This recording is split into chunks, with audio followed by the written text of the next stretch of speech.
Hey everyone, we're here to do the June 10th daily Bible reading. We're going to start out in 1 Kings chapter 7, going from verse 1 through 51, and then we'll be in Acts chapter 7, verses 30 through 50. And then we'll be in Psalm 128, 1 through 6, and finish up with Proverbs chapter 16, verses 31 through 33. So 1 Kings chapter 7, verse 1. Solomon also built a palace for himself, and it took him 13 years to complete the construction. One of Solomon's buildings was called the Palace of the Forest of Lebanon. It was 150 feet long, 75 feet wide, and 45 feet high. There were 4 rows of cedar pillars, and great cedar beams rested on the pillars. The hall had a cedar roof. Above the beams on the pillars were 45 side rooms, arranged in 3 tiers of 15 each. On each end of the long hall were 3 rows of windows facing each other. All the doorways and doorposts had rectangular frames and were arranged in sets of 3 facing each other. Solomon also built the Hall of Pillars, which was 75 feet long and 45 feet wide. There was a porch in front, along with a canopy supported by pillars. Solomon also built the throne room, known as the Hall of Justice, where he sat to hear legal matters. It was paneled with cedar from floor to ceiling. Solomon's living quarters surrounded a courtyard behind this hall, and they were constructed the same way. He also built similar living quarters for Pharaoh's daughter, whom he had married.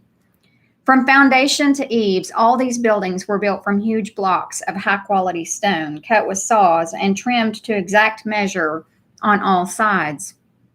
Some of the huge foundation stones were 15 feet long, and some were 12 feet long. The blocks of high-quality stone used in the walls were also cut to measure, and cedar beams were also used.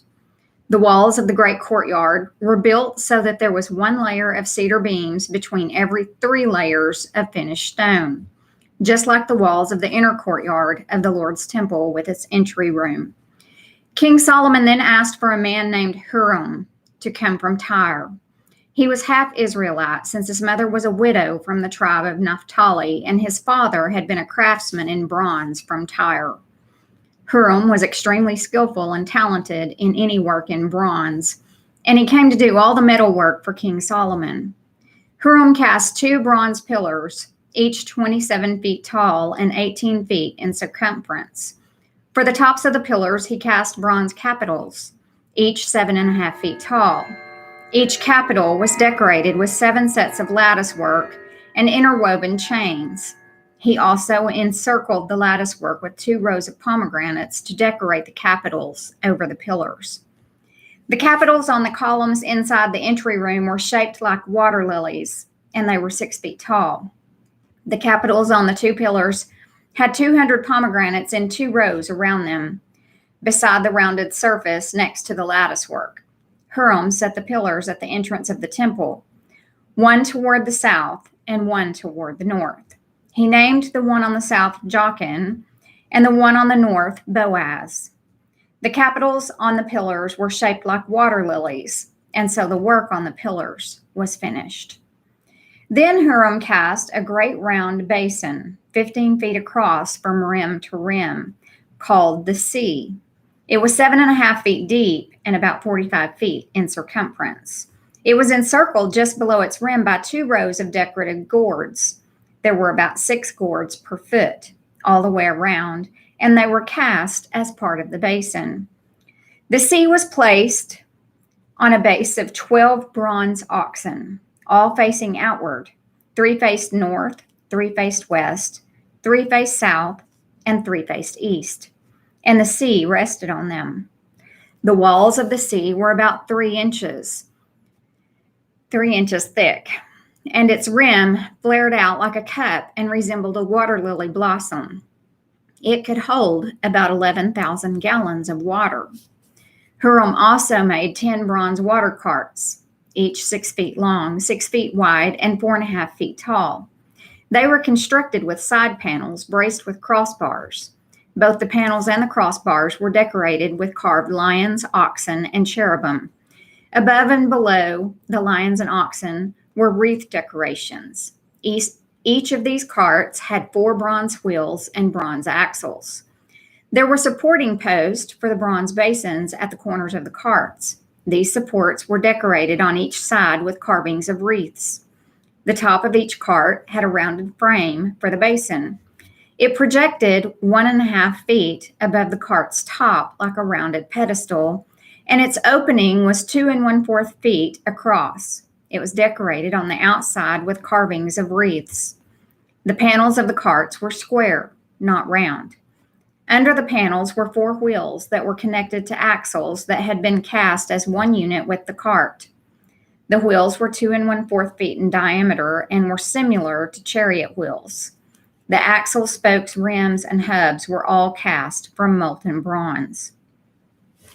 There were handles at each of the 4 corners of the carts, and these too were cast as one unit with the cart. Around the top of each cart was a rim 9 inches wide. The corner supports and side panels were cast as one unit with the cart.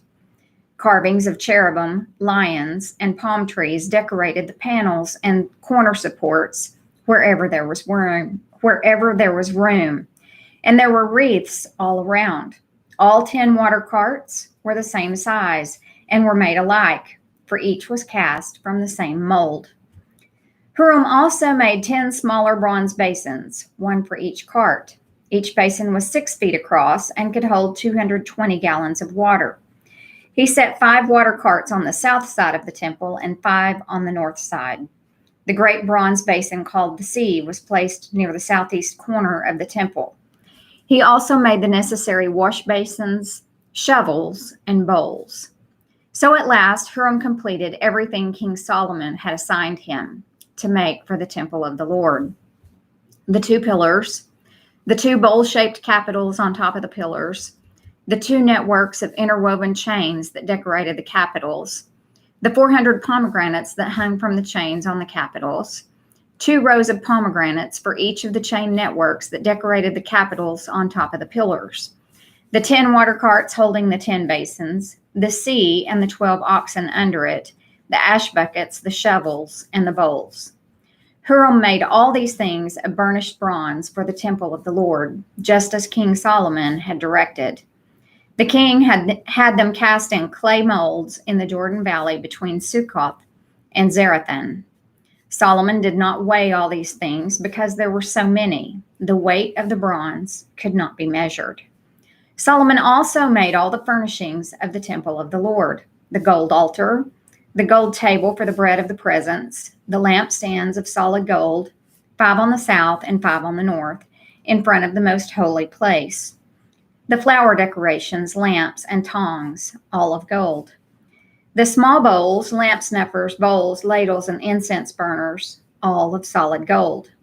The doors for the entrances to the most holy place and the main room of the temple, with their fronts overlaid with gold.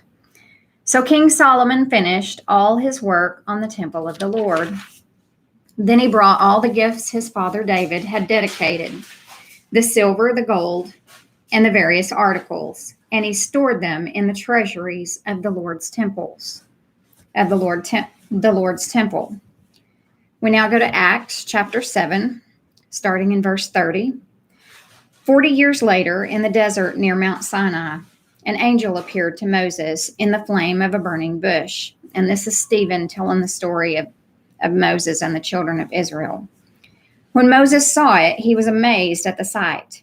As he went to take a closer look, the voice of the Lord called out to him, "I am the God of your ancestors, the God of Abraham, Isaac, and Jacob." Moses shook with terror and did not dare to look.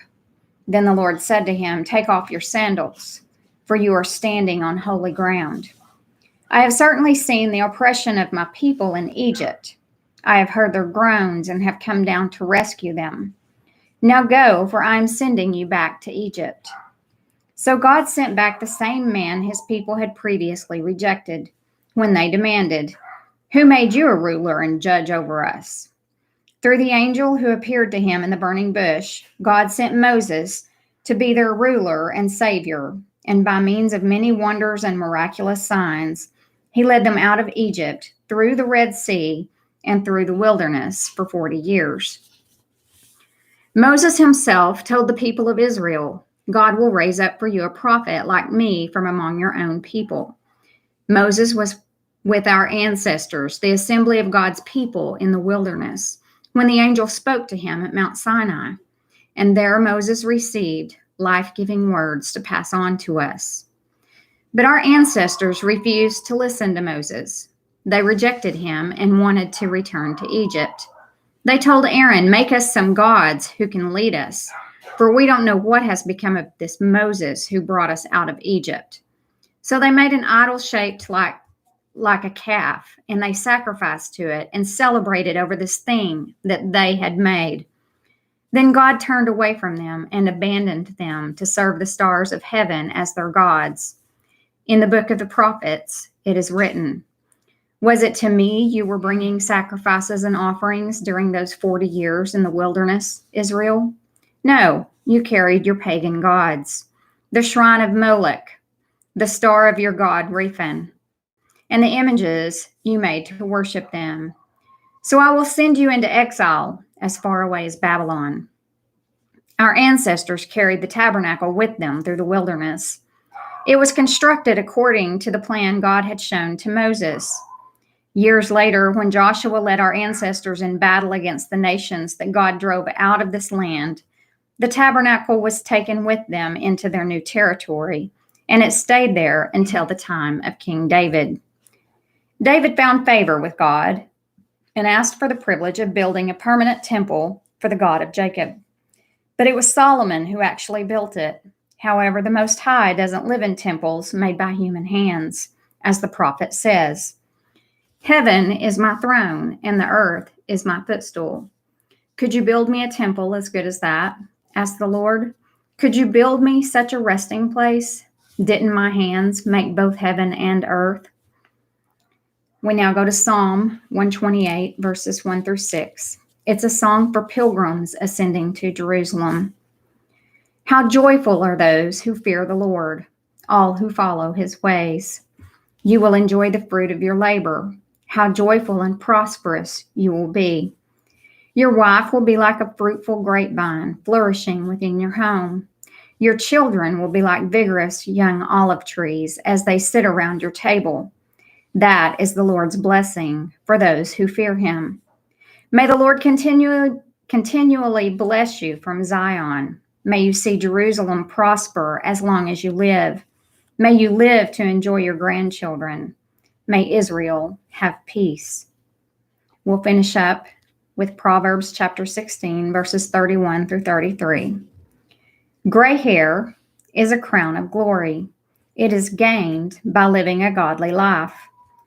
Better to be patient than powerful. Better to have self-control than to conquer a city. We may throw the dice, but the Lord determines how they fall. That concludes the June 10th daily Bible reading. Thanks for joining in.